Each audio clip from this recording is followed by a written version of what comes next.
Hi hello എൻ്റെ YouTube ചാനലിലേക്ക് എല്ലാവർക്കും സ്വാഗതം. പൂരത്തിൻ്റെ വേറൊരു പ്രത്യേകത, ഇവിടെ രാത്രി താലമെടുപ്പുണ്ട് കേട്ടോ. താലമെടുക്കാൻ ഭയങ്കര ഇഷ്ടമാണ്. ഒരു രാത്രി ഒരു 2 മണി 3 മണിയൊക്കെ ആകുമ്പോഴായിരിക്കും താലമെഴുന്നള്ളിപ്പ് ഉണ്ടാവുക. ഇപ്രാവശ്യം മേമ്മയുടെയും പാപ്പൻ്റെയും വീട്ടിൽ താലമുണ്ട്. 16 താലം എന്നാണ് പറയുക. 16 താലം വീട്ടിൽ നിന്ന് കൊണ്ടുപോവുക. അത് മേമ്മയുടെ ഒരു വഴിപാടായിരുന്നു കേട്ടോ.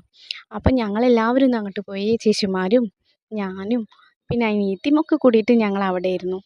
അപ്പോൾ അമ്മമാരും ഒക്കെ കൂടിയിട്ട് നല്ല രസമായിരുന്നു കേട്ടോ. തിരി ഉണ്ടാക്കലും പൂവും ഇലയും ഒക്കെ പ്ലേറ്റിലൊക്കെ ആക്കി താലക്കിണ്ണം റെഡിയാക്കലും ഒക്കെ ആയിട്ട് നല്ല രസമാണ് കേട്ടോ. എല്ലാവരും കൂടിയിട്ട് എല്ലാ കാര്യങ്ങളും ചെയ്യാം.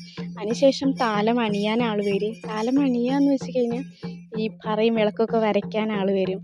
അത് കഴിഞ്ഞാൽ വിളക്ക് വെച്ച് വെളിച്ചപ്പാടെന്ന് വെച്ചിട്ടുണ്ടെങ്കിൽ ഭഗവതി സ്വീകരിക്കുക എന്നാണ് പറയുക. അതങ്ങനെയൊക്കെ ചെയ്യും. പിന്നെ പറ വയ്ക്കും, തിരി കൊളുത്തും. എല്ലാവരും വരിക്ക് നിന്ന് താലമൊക്കെ ഒരേപോലെ വെച്ച് തിരി കൊളുത്തിയിട്ട് താലം എടുത്തിട്ട് ഞങ്ങൾ അമ്പലത്തിലേക്ക് പോകും കേട്ടോ. അമ്പലത്തിലോട്ടേക്കുള്ള പോക്ക് യാത്രയൊക്കെ നല്ല രസമാണ്. പോകുന്ന വഴി ഇതേപോലെ ഓരോ വീട്ടുകളിൽ നിന്നുള്ള താലവും ദേശത്താലവും ഒക്കെ ഉണ്ടാവുക. അപ്പം അങ്ങനെ ഒരുപാട് താലങ്ങൾ ഇങ്ങനെ നിരന്ന് നിന്ന് പോകാനൊക്കെ നല്ല രസമാണ്. അപ്പം ഇത്രയേ ഉള്ളൂ കേട്ടോ ഇന്നത്തെ എൻ്റെ വീഡിയോ ഇഷ്ടമായി കഴിഞ്ഞാൽ സബ്സ്ക്രൈബ് ചെയ്യാനും ലൈക്ക് ചെയ്യാനും മറക്കല്ലേ.